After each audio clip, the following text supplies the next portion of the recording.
Radhe Radhe students, कैसे हैं आप सब लोग। आई होप आप सब लोग बहुत ही मस्त होंगे, स्वस्थ होंगे और खुश होंगे। आज का जो मेरा टॉपिक है वो है बोर्ड मास। आज हम जानते हैं बोर्ड मास के उन नियमों को हम सीखते हैं जिन नियमों को लागू करके हम अपने प्रश्न को आसान बना सकते हैं और उनको सरल तरीके से सॉल्व कर सकते हैं। आइए जानते हैं बोर्ड मास के नियम को। सबसे पहले हमने लिखा हुआ है यहाँ पे वी। अब हमने बी क्यों लिखा है? इस वी का मतलब होता है बार। कभी कभी संख्याओं के ऊपर बार लगा होता है। उन संख्या फिर जानते हैं यदि किसी संख्या के ऊपर बार लगा होता है तो हम कौन से नियम को लागू करते हैं। इसके बाद आता है बी। बी का मतलब होता है ब्रैकेट, हिंदी में जिसको बोलते हैं हम कोष्टक। अब हमारे जो कोष्टक होते हैं वो 3 प्रकार के होते हैं: छोटा कोष्टक, मझला कोष्टक और बड़ा कोष्टक। मझला का मतलब होता है बीच का कोष्टक। सबसे पहले छोटा, इसके बाद मझला, इसके बाद बड़ा कोष्टक। फिर ओ का मतलब होता है ऑफ या फिर का। डी का मतलब होता है डिवाइड, इंग्लिश में बोलते हैं डिवाइड, हिंदी में बोलते हैं भाग। और भाग का मार्क किस प्रकार से होता है, वो ये रहा आपका। एम का मतलब होता है गुणा, मतलब मल्टीप्लाई। मल्टीप्लाई का मार्क आपका क्रॉस ये होता है। ए का मतलब होता है ऐड या एडिशन बोलते हैं, जिसको हिंदी में हम बोलते हैं जोड़। जोड़ का मार्क ये रहा। एस का मतलब होता है सब्ट्रैक्शन, जिसको हिंदी में बोलते हैं घटाना। घटाना का मार्क ये रहा। अब हम जान लेते हैं इसके नियम को कि हमें इसमें जो हमें क्वेश्चन दे दिए जाते हैं उसको हमें किस प्रकार से सॉल्व करना है।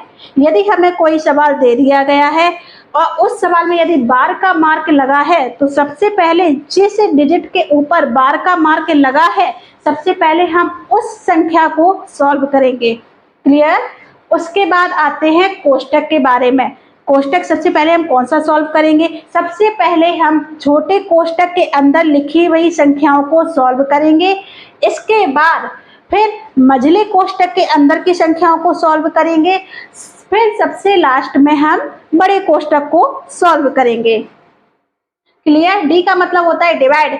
तो कोई भी संख्या, चाहे डिवाइड वाली संख्या हमें पहले दे दी जाए या डिवाइड वाली संख्या हमें बीच में दे दी जाए या डिवाइड वाली संख्या सबसे लास्ट में दे दी जाए, लेकिन बोर्ड मास के नियम के अनुसार सबसे पहले हम डिवाइड करेंगे, उसके बाद हम मल्टीप्लाई करेंगे, उसके बाद हम जोड़ करेंगे, फिर हम घटाना करेंगे।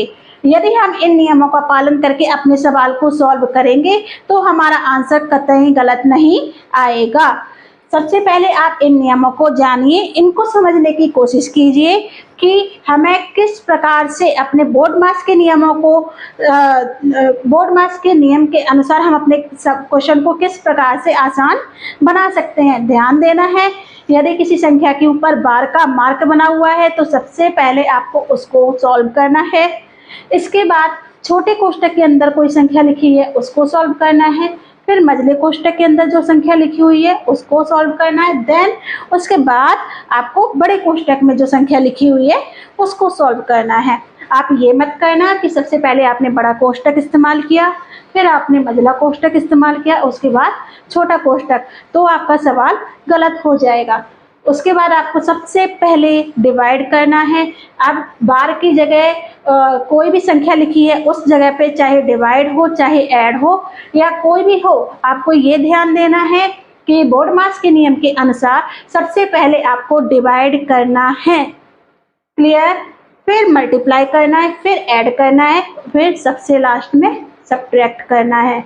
आई होप आपको बोर्ड मास के नियम आराम से समझ में आए होंगे।